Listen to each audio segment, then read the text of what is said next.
नमस्कार दोस्तों। आजकल गुदा द्वार पे फीसर यानी दरार यानी गुदा द्वार का चिटकना यह एक बहुत बड़ी समस्या बनती जा रही है। बहुत सारे लोग इससे पीड़ित हो रहे हैं और काफ़ी परेशानी महसूस करते हैं और हम लोगों से संपर्क में आते हैं। दोस्तों, मेरा नाम है डॉक्टर अरविंद श्रीवास्तव। मैं एक होम्योपैथिक विशेषज्ञ हूँ मऊ से। आज हम बात करेंगे कि यह एनल फीसर यानी गुदा द्वार में दरार पड़ना या उसको चिटकना या क्रैक पड़ना, कट हो जाना, यह क्या समस्या है और इसके कारण क्या है, इसके लक्षण क्या होते हैं, इसकी डायग्नोसिस कैसे करें, इलाज क्या है और बचाव के उपाय क्या है। साथ ही दोस्तों, हम यह भी जानेंगे कि होम्योपैथी में क्या कारगर दवाएं इसके लिए हैं और दोस्तों हम यह भी जानेंगे कि क्या होम्योपैथी से इसका परमानेंट इलाज किया जा सकता है। तो चलिए दोस्तों, हम शुरू करते हैं कि एनल फीसर यानी गुदा द्वार का चिटकन या क्रैक पड़ना, कट हो जाना, दरार पड़ना, यह वास्तव में होता क्या है।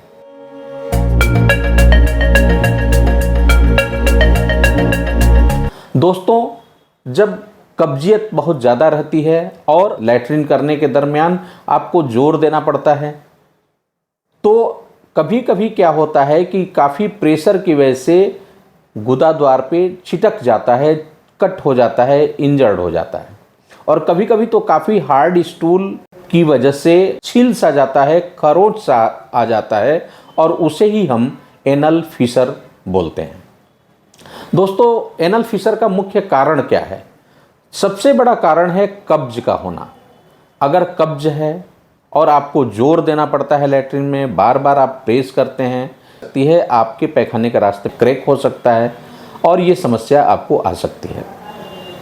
दूसरा कारण है दोस्तों, अगर किसी को आईबीएस है या आईबीडी है यानी इरिटेबल बावेल सिंड्रोम, यानी पेट अक्सर गड़बड़ रहता है, खराब रहता है, मड़ोड़ बनी रहती है, अगर इस तरह की पेट की समस्या है, शिकायत है, कब्जियत बनी रहती है, पेट साफ नहीं होता और बार बार स्टूल पास करना पड़ता है, तो बार बार स्ट्रेन करने की वजह से, बार बार जोर देने की वजह से या बार बार हाजत की वजह से इस तरह की समस्या आ सकती है और पैखाने के रास्ते पर चिटकन हो सकती है और फीसर डेवलप हो सकता है।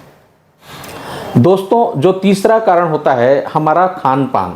अगर हमारा खान पान, हम अपने खान पान में बहुत ध्यान नहीं दे रहे हैं, अगर हम फाइबर युक्त या संतुलित भोजन नहीं ले रहे हैं जिसमें पर्याप्त मात्रा में फाइबर्स हो, पर्याप्त मात्रा में हम पेय पदार्थ का सेवन नहीं कर रहे हैं, या अगर बहुत ज़्यादा मोटापा है या बहुत लंबे देर तक एक ही जगह पे बैठ करके काम करना पड़ रहा है, तो ये भी एक कारण हो सकता है। चौथा जो कारण है दोस्तों, वो है प्रेगनेंसी। प्रेगनेंसी के दरमियान भी कभी कभी बच्चा पेट में बड़ा होता रहता है और उसके प्रेशर की वजह से भी कभी कभी एनल फीसर डेवलप कर जाता है। पांचवा कारण है दोस्तों, अगर किसी को डायरिया हुआ या थोड़ी पेट की तकलीफ हुई और आपने कोई ऐसी दवा खा ली जिसकी वजह से काफ़ी कब्जियत हो गया, तो भी स्ट्रेन आपको ज़्यादा करना पड़ सकता है और ऐसे में फीसर होने का संभावना बढ़ जाता है। इसके अलावा दोस्तों, ऐसे लोग जो बहुत ज़्यादा व्रत रहते हैं, अगर आप व्रत रहते हैं और व्रत में आप पेय पदार्थ का या पानी का या कुछ फल फूल, इन सब चीज़ों का सेवन समय से नहीं करते हैं, तो भी आपको कब्जियत हो सकती है और बार बार ऐसा करने से फीसर की शिकायत आपको हो सकती है। छठा जो कारण होता है दोस्तों, वो होता है कि अगर कोई व्यक्ति बीमार है, लंबे दिनों से वो ऑन बेड है, मूवमेंट बहुत कम है, तो उसे भी कब्ज की शिकायत हो सकती है और उसकी वजह से भी फीसर डेवलप कर सकता है। अब सवाल ये उठता है कि फीसर आमतौर पे कितनी तरह का होता है। दोस्तों, ये आमतौर पे दो तरह का होता है। एक एक्यूट फीसर यानी तत्काल का हुआ है, तत्काल परेशानी शुरू हुई है, और दूसरा जो होता है वो लंबे दिनों से अगर बार बार इस तरह की स्थितियाँ आ रही हैं तो क्रॉनिक फीसर। लक्षण क्या होते हैं दोस्तों? लक्षण में आपको सबसे ज़्यादा ध्यान देना पड़ेगा, क्योंकि लक्षण से ही आपको पता चल पाएगा कि इसके संकेत क्या हैं। कैसे आपको पता चलेगा कि आपको एनल फीसर है, यानी पैखाने के रास्ते पे दरार है, चिटकन है, क्रैकिंग है, ये कैसे आपको पता चलेगा? तो जो सबसे पहला लक्षण होता है वो होता है दोस्तों पेन महसूस करना। जैसे ही आप शौच के लिए जाएंगे, शौच के दरमियान आपको काफ़ी दर्द महसूस होता है और कभी कभी दर्द के साथ साथ आपको काफ़ी परेशानी महसूस होती है और कभी कभी ब्लीडिंग भी हो जाती है, ब्लड भी आ जाता है। तो अगर शौच के दरमियान काफ़ी दर्द हो रहा है और दर्द के साथ साथ ब्लड भी आ जा रहा है, तो यह मान के चलिए कि यह एनल फीसर हो सकता है। दूसरा है दोस्तों, पैखाने के रास्ते पे सूजन महसूस होने लगता है। तीसरा है दोस्तों, कभी कभी जलन भी काफ़ी महसूस होने लगती है, खुजली बहुत महसूस होने लगती है।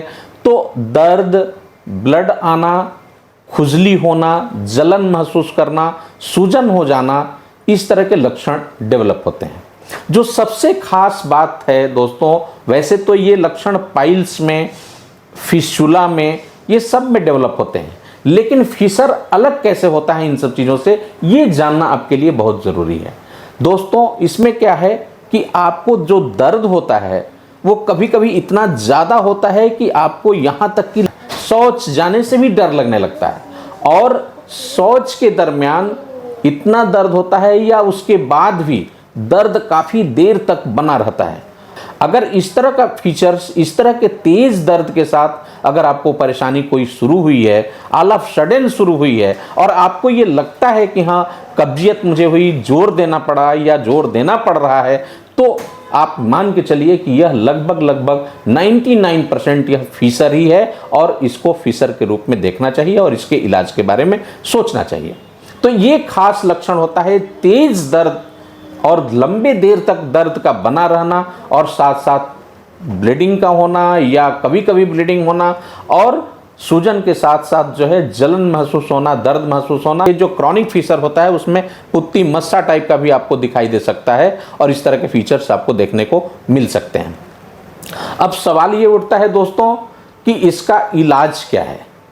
मैं आपको बताना चाहूँगा कि इलाज तो बाद में सोचिए, सबसे ज़्यादा ज़रूरी ये है कि इससे बचा कैसे जा सकता है।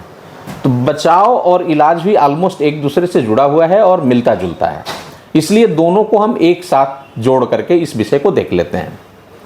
दोस्तों कारण क्या है? मूल कारण है कब्ज का होना और स्ट्रेन देना शौच के दरमियान, यानी जोर देना, ये मेन कारण है। दूर कैसे होगा? कब्ज दूर करने से, यानी कब्जियत को आपको बाय बाय करना होगा।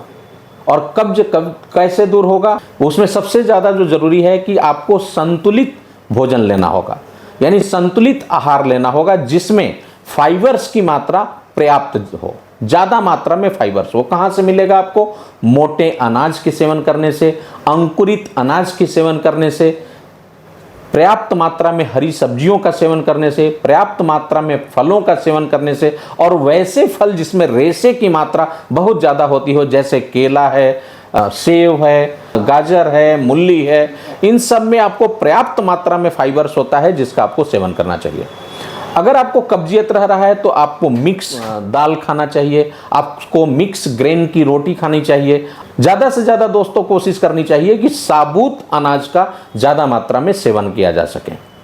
इसके साथ साथ दोस्तों पर्याप्त मात्रा में पेय पदार्थ का सेवन करना चाहिए, पर्याप्त मात्रा में पानी पीना चाहिए, और जिससे आपकी कब्जियत काफ़ी हद तक दूर हो सकती है। तीसरी बात है दोस्तों, अगर आपको शौच लगी हो तो आप उसको बिल्कुल रोकें नहीं, क्योंकि देर तक अगर शौच रोकते हैं तो वो भी आगे चल करके वो स्टूल हार्ड हो सकता है और आपको काफ़ी परेशानी हो सकती है या आपको फीसर का कारण ये बन सकता है। इसके साथ साथ दोस्तों अगर बहुत लंबे देर तक आप बैठे रहते हैं तो बीच बीच में थोड़ा सा ब्रेक ले लिया करें। आप अल्कोहल का सेवन बिल्कुल बंद कर देना चाहिए, नहीं लेना चाहिए, और जितने भी जंक फूड हैं, फास्ट फूड हैं, प्रोसेस्ड फूड हैं या मैदे से बनी हुई चीज़ें हैं, इन सबको अपने भोजन से हटाना चाहिए और इसका सेवन नहीं करना चाहिए। इसके साथ साथ दोस्तों आप थोड़ा बहुत एक्सरसाइज आपको करना चाहिए और बिल्कुल सकारात्मक और फिजिकली एक्टिव लाइफ व्यतीत करने की कोशिश करना चाहिए। इससे आपको काफ़ी हद तक लाभ मिलेगा दोस्तों। तो इस तरह से आपने देखा कि इसमें बचाव के उपाय और लगभग इलाज का उपाय मिलता जुलता है। अब रही बात दोस्तों होम्योपैथिक में इसका परमानेंट इलाज है कि नहीं है।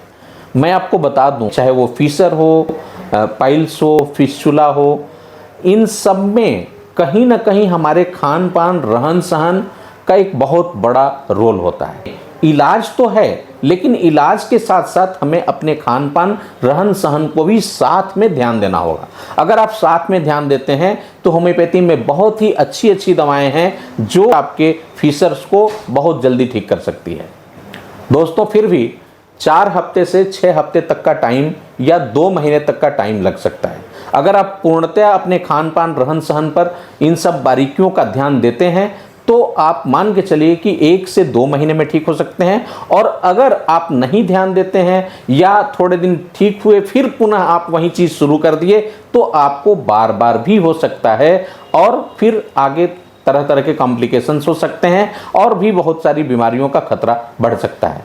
जो सबसे ज़्यादा जो खतरा होता है दोस्तों ऐसे में, कि अगर यह क्योर नहीं हुआ, नहीं ठीक हुआ और बार बार अगर इस तरह की शिकायत आ रही है तो आगे चल करके यह फिस्चुला में डेवलप हो सकता है, जिसको भगंदर बोलते हैं, यानी कि एक अंदर अंदर ट्रैक बन जाता है। उसके बारे में हम दूसरा वीडियो आपको देने वाले हैं। और उससे भी आगे अगर प्रोसेस बढ़ता है, उससे भी आगे अगर समस्या बढ़ती है तो यह एनोरेक्टल कैंसर भी हो सकता है। मैं डराने के लिए ये बात नहीं कह रहा हूं, लेकिन समय रहते इस पे आपको ध्यान देना चाहिए और इसका इलाज कराना चाहिए और साथ में सभी परहेज और सारी चीज़ों का ध्यान रखेंगे तो यकीन मानिए कि बहुत जल्दी आपको इससे निजात मिलेगी। और होम्योपैथी में इसका परमानेंट इलाज है, बशर्ते कि आप किसी न किसी एक्सपर्ट के एडवाइस से ही दवाओं का सेवन करेंगे, ये है मुझे विश्वास है। दोस्तों, मुझे उम्मीद है कि ये आपको ज़रूर अच्छा लगा होगा। अगर अच्छा लगा तो आप इसे लाइक करें, सब्सक्राइब करें और ज़्यादा से ज़्यादा दोस्तों मित्रों तक पहुंचाएं ताकि अधिक से अधिक लोग इस बीमारी के बारे में जान सके, अपना बचाव कर सके और अगर किसी को है तो अपना समुचित इलाज कर सकें और ठीक हो सकें। बहुत बहुत धन्यवाद दोस्तों, नमस्कार।